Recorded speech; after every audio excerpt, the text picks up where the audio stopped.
What's up, guys? Welcome back to the channel. Today I'm at Spark Cycleworks in Branford, Connecticut, and Matt is gonna go over some sick DIY options that he's working on for your kickstand, for your brakes, for your wiring harnesses, for anything you're trying to do DIY. Let's get into it. How's it going, guys? Matt again from Spark, and we're gonna show Chris some new stuff that we've been working on. So, as you guys know, Spark makes all of our bikes in the United States, and as a result, we make all the wiring harnesses and accessories and things for those bikes as well. And we've been pretty involved in the whole DIY community. We use non-proprietary parts on all of our stuff, and we kind of want to share some of these ideas with the whole DIY community. And so, the harnesses that are being used on the Brute and on the Javelin are now going to be made public, and anybody can buy these things and use them on your own builds. And so let's go over what these harnesses are and how you can use them. So to start, the Brute and the Javelin both use a far driver controller.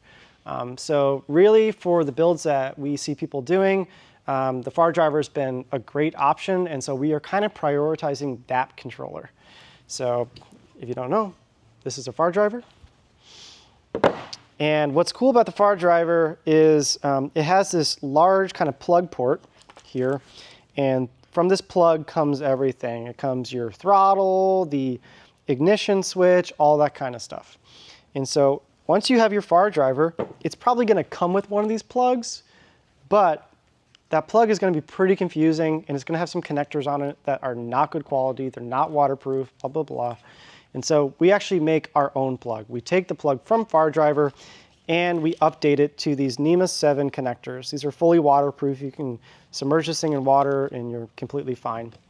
And every connector has a piece of color-coded heat shrink on it, right? And so we specify what each one of these color-coded connectors do, and depending on which pieces we sell you, you connect all the different things. And so all you have to do is make sure that you're connecting blue to blue, yellow to yellow, blah, blah, blah. It is just connect the colors and it will work. Because we have a lot of different components that you can put on your bike. The #1 seller is this guy. This one actually doesn't need the far driver, although it's compatible with it. It can actually be used on a vintage motorcycle if you wanted to, or like an old moped, or a go-kart. Anything that you want to add lights, a horn, and turn signals to.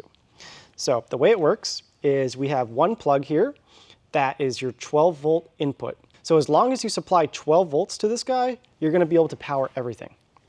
You got this high beam, low beam, horn, turn signal controller here. You have your front turn signals, a headlight output, and then 2 inputs here for your brake switches. So you can have a brake light and it will all work, or it will send a signal to the controller for the motor cutoff.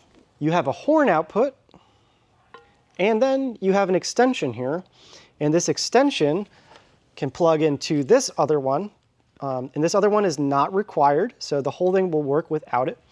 But if you buy the extension, it can go to the back of the bike, and you can add a rear brake light and the rear turn signals. So totally optional, you don't need it, whole thing works without it. But the whole system will work together really nicely. We also make our own voltage converter. So this is something that you can do on your own. They're not difficult, but we have some little improvements that we have made to them that do kind of help out on applications. So simple things like it has a fuse. That way you kind of protect your whole system.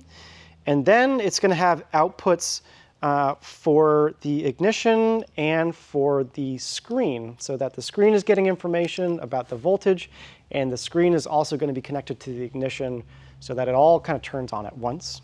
This is a very simple little wire, and what this one is going to do is have a throttle and an accessory button. So if you want to have a reverse on your bike, if you want to have a cruise control on your bike, or if you want to connect your regen to a braking function, you can use this very simple harness, and it will connect right in to your system that we have here. And that's it. It's just throttle, accessory button, easy as that. We are going to add options for a toggle switch array. So a lot of people like the toggle switches on the Javelin. And so we're going to make a little project box, and you'll be able to mount that project box on the underside of your seat. and you can use that to turn the 12 volt on, reverse, and your speed settings, right? So basically any type of DIY electrical work that you want to do on your bike that has a far driver controller, you can use our stuff and you don't have to worry about, you know, making a spaghetti mess in your bike of wires. It will all work together, and you know it will be reliable because we're using it on our bikes. So that's electrical stuff, but there's more than just electrical work that we're doing. So this guy is a plate that can be used to mount a brake onto any e-bike that has that standard brake mount, that six screw mount. I actually have one on a bike, so let's go check it out. All right, so I have that adapter that I was talking about. It uses that 6-bolt mounting pattern. You see this on every single bike. And what it allows you to do, take this guy and then mount a 220 millimeter motorcycle disc onto the back here. That's then coupled with this adapter that mounts onto a standard hydraulic brake mount. And that brake mount will allow a motorcycle brake to get mounted there, and it will come with a pre-bled brake lever. These brake levers do have electrical switches in them, and it's a very simple switch that you can use on your e-bike, and I will offer different connectors so it's compatible with other bikes. And this is just going to allow you to have a rear brake, not a front brake as of now, a rear brake using this motorcycle disc, just to give you a ton of stopping power, because when we're running hub drives, there's a lot of weight back here, and that is so much more work for a regular brake to do. So having this really heavy duty rear brake makes the world of difference. So that's one mechanical piece. Let's talk about another one.